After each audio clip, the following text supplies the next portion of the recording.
Do you ever get the feeling that sustainability is overdue for a massive upgrade? I mean, it's just so clunky and inconvenient. You always have to think about recycling and energy use and where your energy is coming from and transportation options and everything you buy and the entire supply chain involved. Wouldn't it be nice to just trade all of that personal anxiety in for something joyful, where all of the systems that meet all of your daily needs do so in a way that you know heals rather than harms the earth? Hi, I'm Kev Polk.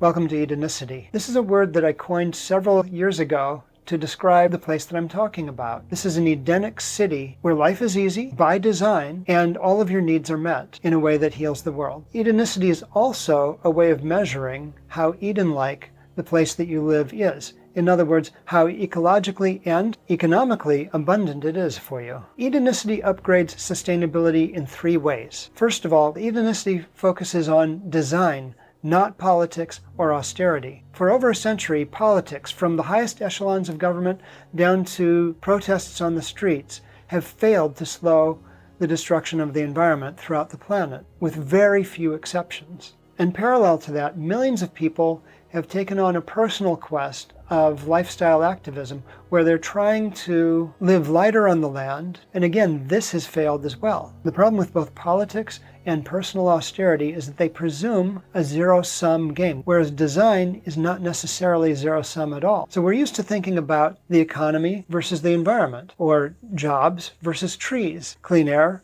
versus transportation and energy, clean water versus manufacturing. But with really good design at large scales, it's possible to have all of these things and not have them be in contradiction to one another. The second way that Edenicity upgrades sustainability is that it has a very clear finish line. The goal of Edenicity is to end the mass extinction. And the milestones to get there are first to shrink our land use by 96%. Now, I know, 96% sounds like a lot, and it is. But if you look on a map of cities on any continent in the world, the actual area taken up by the core cities works out to 1 to 2% of the total land area. When you zoom into those cities, you'll find that most of the area is given over to automotive infrastructure and responses to automotive infrastructure, such as setbacks from the street. So when I actually did the math, it looked like there's plenty of room within cities to meet all of our needs: food, water, shelter, energy, and transportation, right there within the 1 or 2% footprint that cities have. The second milestone toward ending the mass extinction is